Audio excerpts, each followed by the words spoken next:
Alright everyone, welcome back to the channel. I hope you've been well. Today we're going to discuss how to apply everything we've been talking about with all these jazz lessons over the uber standard autumn leaves. So come on, let's go check it out.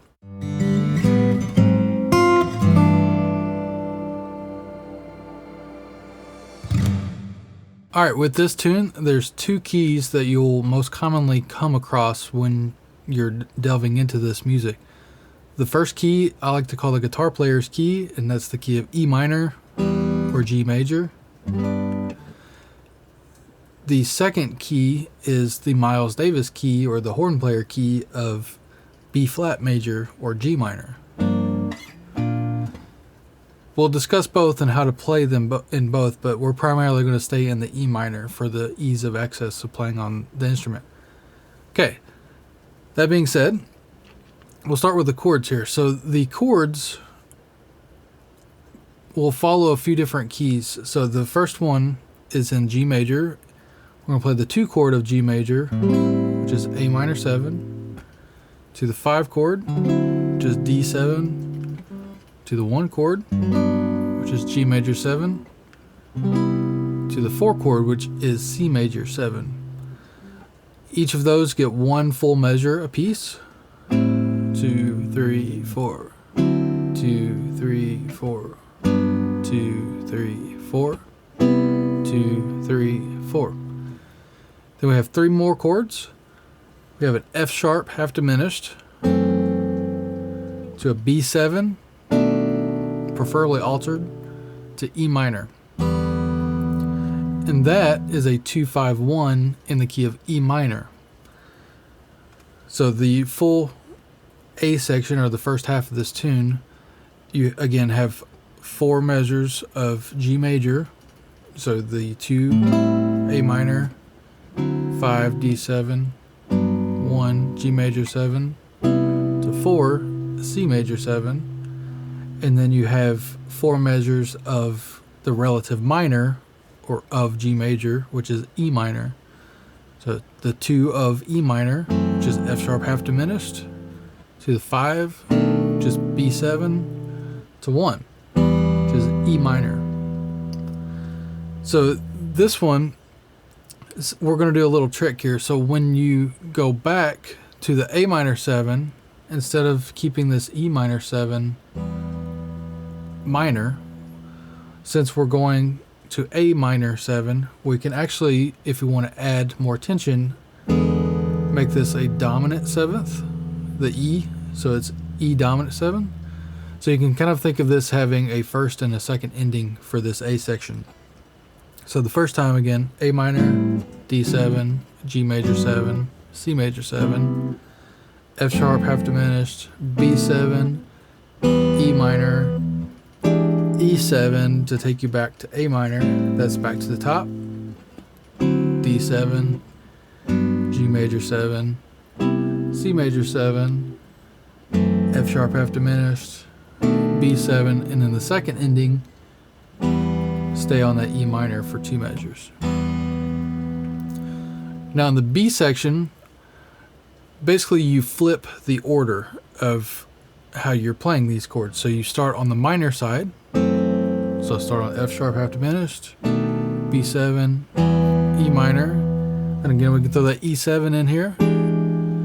So that's taking us back to A minor 7, D7, G major 7, C major 7, and again back to F sharp, half diminished, B7. Then here we have a quick little turnaround in the key of C major.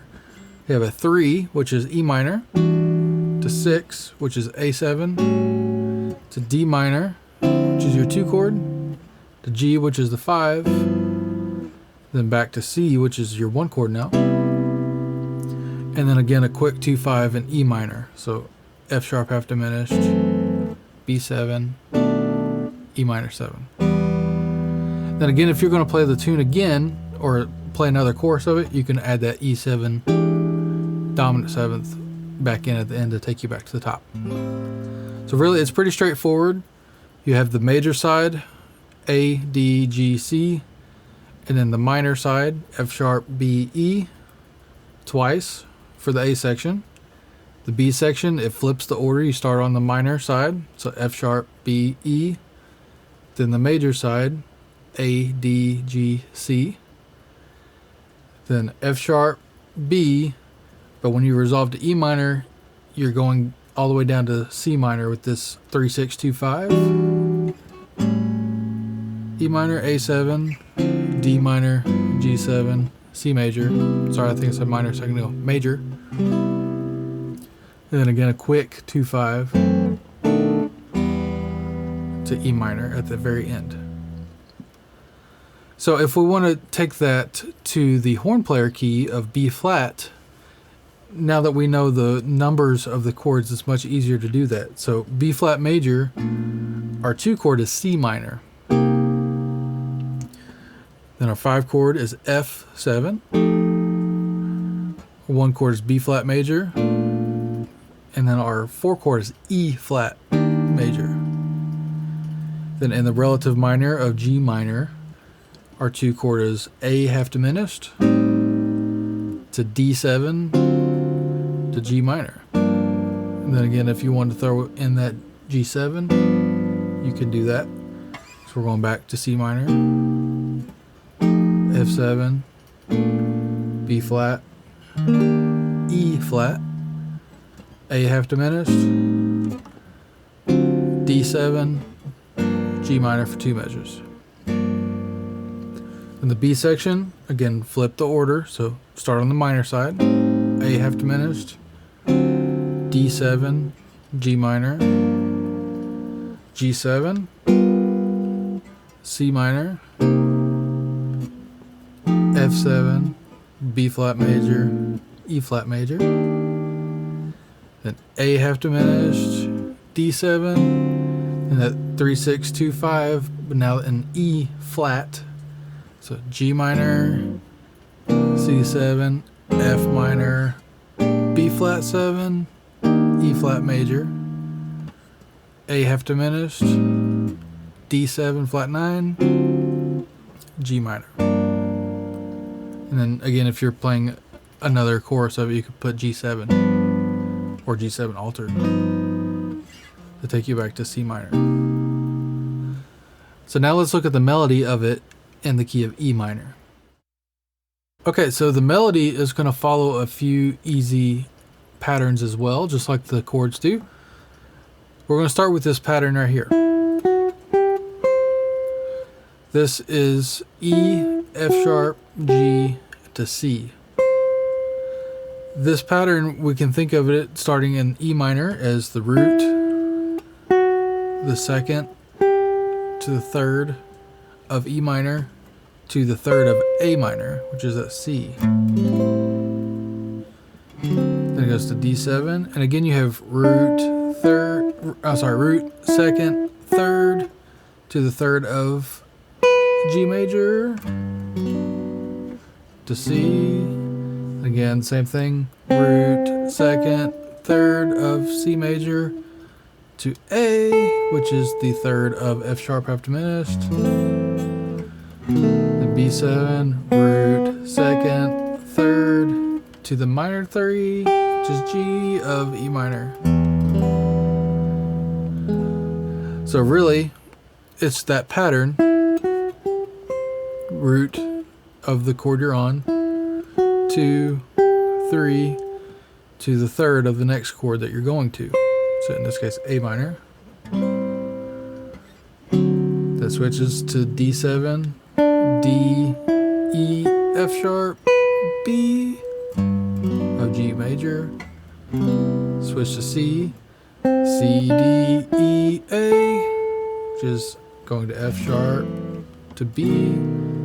Then we have 2 different endings for this again. So the first ending was B to C sharp to D sharp to G. The second ending, instead of playing B, we play F sharp to A, G, and then E.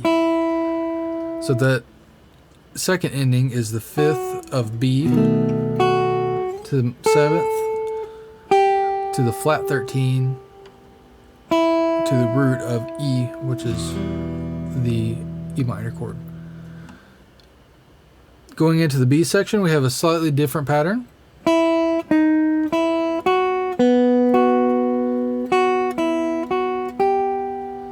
Okay, so we have the root E down to D sharp, back up to E, and then F sharp, B, F sharp, and F sharp, E, F sharp, G. That's over the minor section again. Then we do that same pattern up a minor third. So we have G, F sharp, G, A, D, A. Then instead of going like you might expect, we have this big jump. So it's jumping from D up an octave and then walking down C, B. And we have that pattern start again, B, A sharp, B, but in this case it goes somewhere else. C twice, A twice, to F sharp, which is outlining an F sharp minor 7 flat 5. So the arpeggio of that. Then C to B. And that C is coming over the B7 chord. It's the flat 9. And then when you resolve it to B, that's your E minor, the 5th. That's the turnaround in C major. You have E, A, which again is going up to the 6th of C major. Then G, F sharp, G, B, E. And that's the whole melody again. So from the top of the A section, we have these root, second, third to the third of the chord you're going to patterns.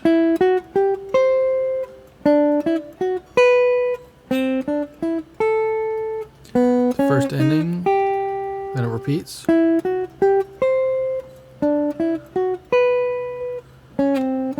Sorry. Then the second ending. Then going into the B section.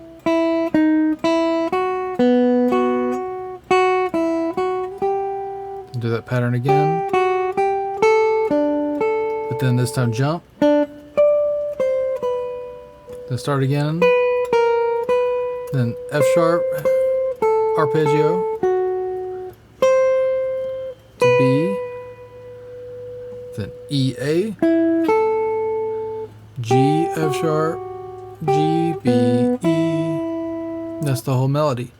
If you want to transpose that up to G minor or B flat major, basically on the guitar that's actually really easy to do. We just take those same finger patterns that we just played up 3 frets.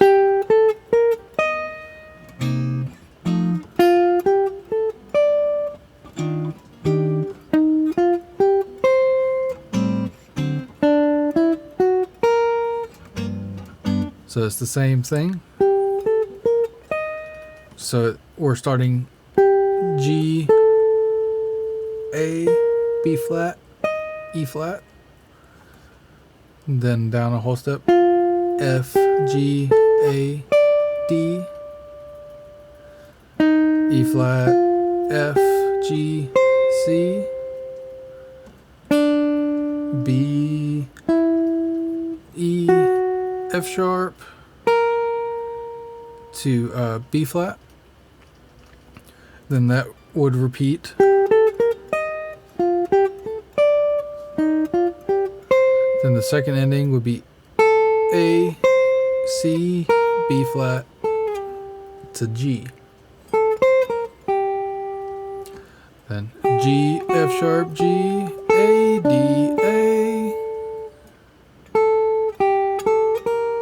A, G, A, B flat, B flat, A, B flat, C, F, C. Then again that big jump on F this time. F up the octave, E flat to D. Then again that half step motion. D, C sharp, D, E flat twice, C twice, A again outlining A minor 7 flat 5, E flat D, and then G C, B flat A, B flat D, G. So again, it's following that same kind of fingering that we did on E minor, just up 3 frets. And that in general on guitar, transposing to different keys is actually a lot easier than it is on a lot of other instruments. So we have an advantage over some of the other instruments there. However, since we can do that, we also have a ton of different places we can play this melody or any melody that you're trying to play. Whereas like piano, for example, you can play this note in one spot. We can play it in 3 spots right there just really quickly. So it can be a little bit of a challenge as well. But the tip is just find a really good fingering that works for you and kind of stick to it, and then take it around in a few different keys, or all 12 if you can, and you'll really get the most out of it. So looking at how you might approach this tune to solo over or improvise over, there's a few different ways you could approach it. I'm going to go back to the E minor, G major side of things for all of this, but over the 2 chord in a major key, remember that's a minor chord, so we're going to think Dorian.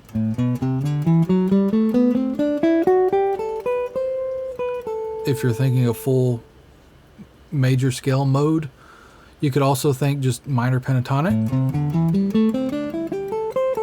That would work as well. Then over the D7, you would think Mixolydian, which is actually the same notes as the A Dorian or G major, but from D to D, so you're emphasizing those chord tones of D. Same thing with A Dorian. Going back, taking a step back for a second. A Dorian, you're emphasizing the notes that make up A minor in a full scale. Then same thing with D7. Then you could also play a D major pentatonic. If you're thinking a pentatonic scale over D, going to G major, you're going to think Ionian or your normal major scale, or G major pentatonic would work as well. And then C major, you're going to think Lydian,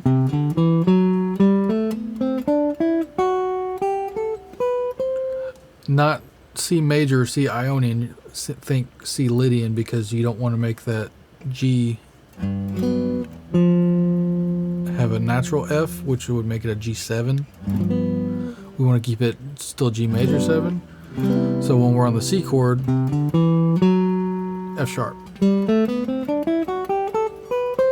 which is a C Lydian scale. Or again, we could play C major pentatonic. That would work as well. It's all the same notes. So again, think if we're thinking modes, A minor is Dorian, D7 is Mixolydian, G is Ionian or major scale, and C would be Lydian.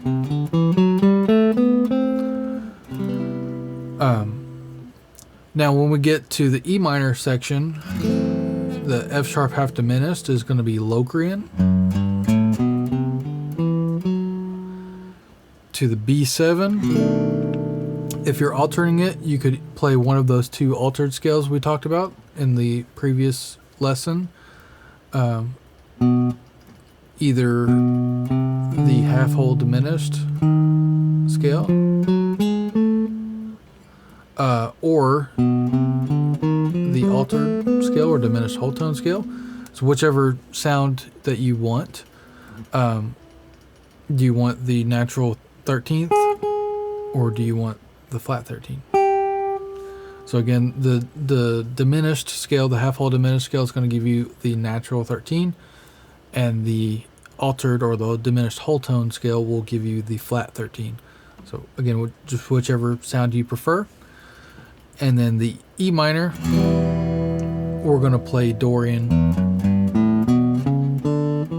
over that as well. And then the E7 altered, again, that's another opportunity to use either that diminished scale or the diminished whole tone scale or altered scale. Again, it doesn't really matter which one you prefer to use. If you're wanting to stay strictly within the key, on the B7, having that flat 13 sound, so the altered will keep you more in the key because we're going to E minor. Same thing with the E7, sorry. Same thing with the E7, is going to be the altered scale or the diminished whole tone scale. The way I think about those two, for me at least, I tend to use the altered scale more when I'm resolving to a minor chord, and I use the half whole diminished scale more when I'm resolving to a major chord. So they typically work a little bit better like that, but at least in my experience. But use your own ears and see which one you like better and go with that. Ultimately, the ear is going to be the ultimate judge. So again, that would be the bulk of the tune right there. When we have that quick 3, 6, 2, 5 in C, we could isolate each of those and play Dorian on the minor chord, or E minor to A mixed Lydian, to D Dorian, to G mixed Lydian, to C major or Ionian. In this case, not Lydian, with an F natural, so the normal Ionian or the normal major scale. Or we can actually alter those 5 chords. So it'd be like an E minor or E Dorian sound to like an A altered sound, to D minor, which would be D Dorian, to G altered if you want to. And this would actually be a really good opportunity to use that diminished scale, because we're resolving to a major chord, not a minor chord.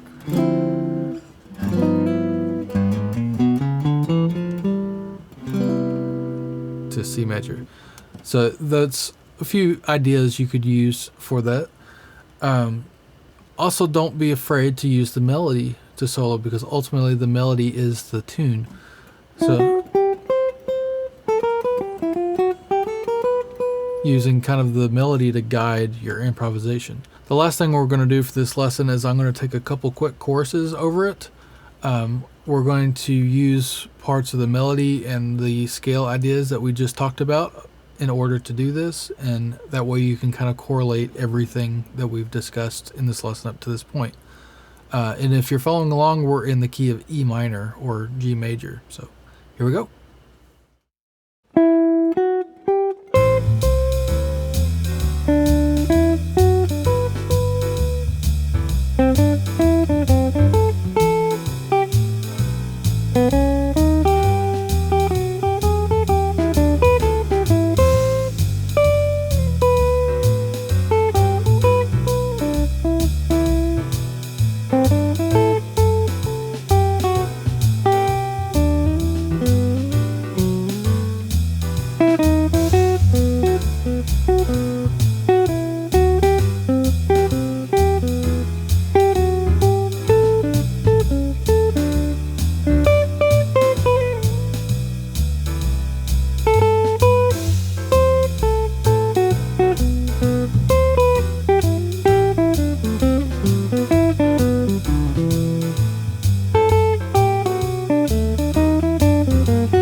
Thank you so much for watching, and I hope you enjoyed the lesson. And I also hope that these are really helping you understand how to play in more of a jazz context a little bit easier.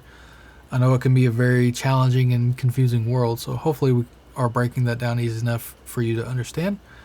As always, you can go to my website, www.joshuaparkermusic.com, and under the Lessons tab, there's a free PDF download of all the lesson materials that we've covered up to this point. And if you haven't checked out the previous lessons up to this point on my YouTube channel, you should go check those out as well. There'll be a little link here in the top for you to check that out. So again, I'm Josh Parker. Thank you very much for watching. Have a great day. See ya.